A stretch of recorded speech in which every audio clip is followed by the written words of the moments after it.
Hello, welcome back to another video recording. Today I'm going to be showing you guys a game that I haven't played in ages. It's called Tetris Attack. I literally haven't even turned this game on in God knows how long. For those of you already familiar with the game, holler, and hope you enjoy. For those of you less familiar, I'm going to take a moment to explain it, then I'm going to restart and actually play around the way I usually do. Actually, I'll show you guys in the versus mode. That might be more entertaining. So, the concept of the game is very straightforward. I'm fast-forwarding a little bit, so deal with it. You have this stack of blocks, and you have this cursor that you can move around, the double square. I'm on the left side. By hitting a button, you swap the two tiles currently covered by the cursor. So, like any good Bejeweled player would know, getting 3 in a row pops them and gains you points in the point mode. Getting more than 3 in a row, like 4 in a row, is considered a combo, and as you can see, sends an attack to my opponent's side of the board. Finally, getting 3 in a row or more that causes another is a chain. Chains are more valuable than combos. As you can see, the resulting attack against my opponent was a full line. And that's the critical stuff of the game. Oh yeah, and clearing blocks adjacent to garbage blocks clears the garbage blocks. You can forcibly push your stack up a row. The thing that makes this game significantly better than every other match 3 game on the market, period, by far, and makes it an amazing game, is I can continue moving after I have cleared a block, which means I can set up more chains and extend my current chain as I go. Not a great example seen here, but when I play the next round, I will show you what I'm talking about. So, if this was Bejeweled, I wouldn't be allowed to do this swap, because it doesn't result in a match. Since it's Tetris Attack in a good game, I can do this and this to set up a clear 4, which will cause red to fall into the red, and that's 3. That's going to be a chain link, right? And I can even go one further and prepare this matchup so that red greens. But that's just the tip of the iceberg.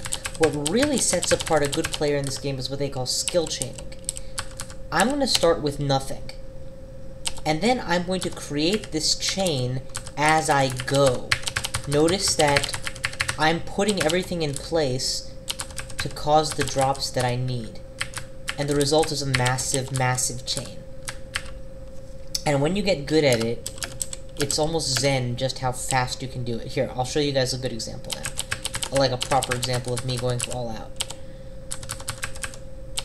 Okay, that'll do nicely. I need a green down here. Set the pinks to fall on top of each other. Shove the greens in on the side. Slide the reds in underneath. Clear the room for a pink, put the blues under that, the whites under that, the yellows will fall, the reds will fall. I can do one more yellow if I'm fast enough. I was too slow. That's an 11 chain, or 12 chain, which results in an 11 thick block, which is almost big enough to crush the entire opponent's screen. As you can tell, doing it like this doesn't really leave a whole lot of room for my opponents to give me the chance to be as aggressive and powerful as I could be. And that is where time trial mode comes in. Time trial mode, or endless mode, which I consider its equivalent, allows you to go endlessly until, your score, and get points instead. So my goal is to max out the score at 99,999 as fast as possible. It used to be that I could average 20, I could average 20 to 30,000 points every 2 minutes. I'm not that good anymore, I'm sure, because it's been like literally ages since I've even picked this game up, and my skills are probably not as hot as they used to be. But we'll see how fast I can max the counter. So here goes. That's the first full.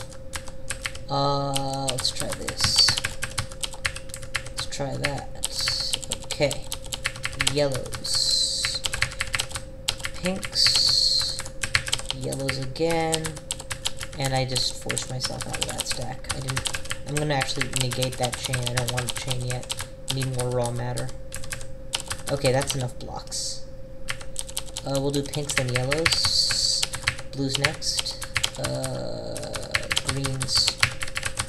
Pinks. Good catch. Reds. Blues. I screwed that up again. Okay. This is taking too long. Like, normally I would just start over at this point because I've messed up my openings so badly.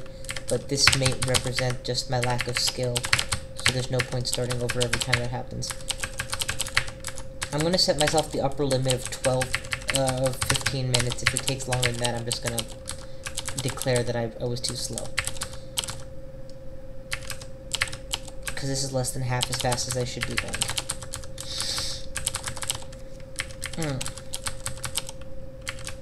That's more like it. Come on, come on. Work it, work it. Keep it going. That was better, but that was still just a 9. I needed more blocks.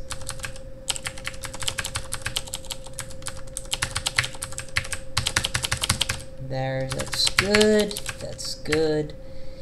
And I've intentionally left it such that instead of recording the game music for this first run, I'm recording the keyboard sounds. I kind of want you guys to be able to hear the clickety-clacks and get a sense of just how fast I'm going at times. Because it's not that fast, and other times it's truly insanely fast. But it's not the speed, it's the reading that's the really impressive part, IMO. Alright, I'm doing terrible. But still, I'm averaging around... I could potentially get back to a 10,000 per minute average, which used to be my baseline.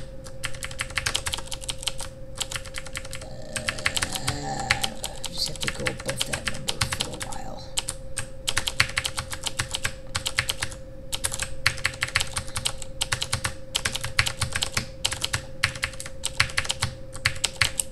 There we go. That brought it back to a 10,000 per minute average. No, that was one too many. Let's see what I can make out of this. I should probably have abandoned this chain because there's not going to be enough. Yeah, there's not going to be enough blocks with that little of a screen.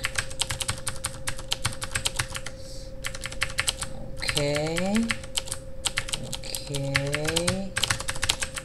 Okay. Too early.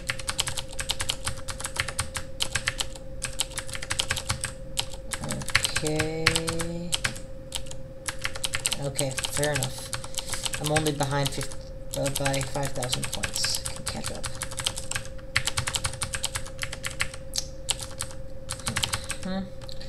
Sorry, my commentary is drying up as my intensity is going up. But yeah, this game, one facet of this game is that it is addictive as hell. Once you start playing it, like any decent Tetris styled game, it's a liquid crack for your mind. It'll stay inside there and pester you forever. One thing you may have noticed if you're extremely astute or if you already know this game very well is that I break my chains at around the 13 mark. That if I ever reach 13, I intentionally stop chaining. That's because of a glitch in this game that caps the chain there, score-wise. That glitch exists because that's how big a block your screen could potentially contain, a 12 thickness block. So there was no point in tracking any higher than that because they never anticipated people would play more score mode than they would anything else. Since, you know, they thought the computer AI was actually good. And what the computer AI lacks in actual skill, it makes up for in just, you know, raising the speed at which blocks clear and stuff. But that just takes away from the real challenge of the game, just trying to do these incredible chains. Oh, come on.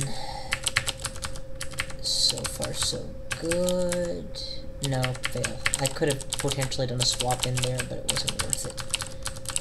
Try and then just fail it. Okay. So far, that should have been a pink. Yeah, I should have put a pink in there. If I had put a pink in there, I could have continued my chain. You know, that's the thing. Because it's so fast, you might notice your mistakes 1 second after you've committed them, and then you still have to deal with the fallout from having made that mistake.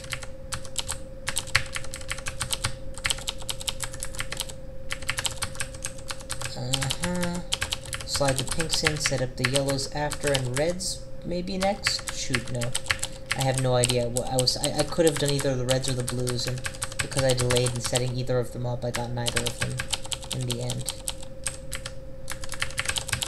It should have been red that I dropped in. Yeah, I'm fluctuating. I'm not very consistent right now, which is painful. I wish I was a little more consistent than I am. And yet I'm still averaging over 10,000 a minute, which is, I guess, my old baseline, so I guess my skills haven't quite gone to pot as bad as I thought they had. So one thing I've noticed about this game is, if you play for a long time, your scores eventually, like, stop getting better and they kind of stabilize. But then, if you go away from the game for a while and then come back a long time later, after, you know, having gotten addicted to a couple different RPGs instead, you'll find that you blow your old scores away once you get back, once you get back into the swing of the game, because your mind gets set on certain subconscious patterns and approaches to a stack, and when you're back after, you know, a long break, you have a fresh set of eyes, effectively, so you're not as locked into patterns yet. Things that you would normally have not looked for attempted, you'll start attempting, and that kind of thing. Which is unique to, in my mind, because I'm used to gaming being, you know, the more you play, the better you get. That's it. I'm eating away at the stack and not setting anything up. Okay, starting over. Let's push the stack way the hell up. It looks like I will be able to cap out before my 15-minute deadline, though, so that's good. Okay, that's gonna clear. It's gonna set up a lot of stuff, so let's go for that one, then that one, then the reds and the pinks next, and then greens, and then the pinks, and I can't reach the reds in time, not fast enough. Okay, next, greens, and the reds, pinks, and then the yellows. So because of the way the score increases per chain link, getting bigger chains geometrically increases your score. I would say that getting a 9-link chain is, like, links 1 through 8, all included, are worth less than just the 10th link that comes after it, or something like that. And a 13-link chain is so phenomenally strong, much stronger than a 10-link chain that, than a 12-link chain that, oh, let's just leave it at that. It's very noticeable. Very noticeable difference. If you're going for a serious attempt at, like, beating one of your old records in this game, and you're at that level of play, it's worth restarting and restarting and restarting until you get the 13 chain start. Oh, maybe I can beat it in under 10 minutes. That'd be nice. Reds, more reds, blues. Failed the slide in. Yellows. I'm not gonna get anything out of this. Just level the stack, go again. Pinks, then reds, then blues, into greens, into yellows, into blues. Oh, that was a red I slid in, wasn't it? Yeah, it was. Shit. Greens, into yellows, into pinks, into greens. Nothing I can do with that. So yeah, so if you start a chain, it gets halfway to where you wanted it to get to, and then for whatever reason you chain drop. I'm sure you guys have noticed that I'm prolific at dropping a chain halfway for bad luck or bad timing. It's technically, depending on how far along you were, may not even be worth your while to start another chain. You know, like that right there, that 2 chain I did. Totally pointless, because it wasn't gonna be enough blocks to carry it through to a 13 chain completion. And ultimately 13 is worth so much more. Anywho, score counter capped out 99,999. 10 minutes 51 seconds. That's not a good time for me. My best times are down in the 5-minute range, I believe, something like that, like really, really, really low. But this was a reasonable time, and I'll just leave it at that. In fact, once I'm done letting the score display show me how many 13 chains I had, which is always kind of a point of pride for me, I'll see if I can't pull up one of my older save files for like a good score I once had. I can show you guys that. Yeah, this was a rather lousy run. I can definitely do better. Anywho, let's see if it'll let me do that.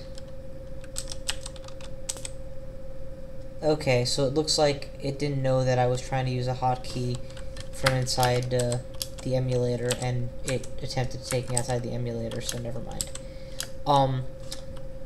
But yeah, that's Tetris Attack in a nutshell.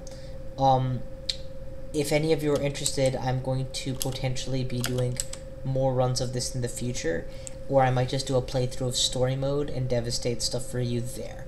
So let me know what you're interested in, as always. One thing I do want to say is this is not a tool-assisted run in any way, and because of the commonality of tool-assisted runs, I felt the need to actually use my keyboard recording while playing so that you could all hear the clicks in time with the game. But it's not a tool-assisted run, so please don't give me any of that crap, and please don't link me to any tool-assisted runs of Tetris Attack. Tetris Attack is one of the only games where I feel tool-assisted runs are a total waste of time, because legitimate human players had already invented pretty much every glitch tactics that tool-assisted speedrunners used to make their runs of this game.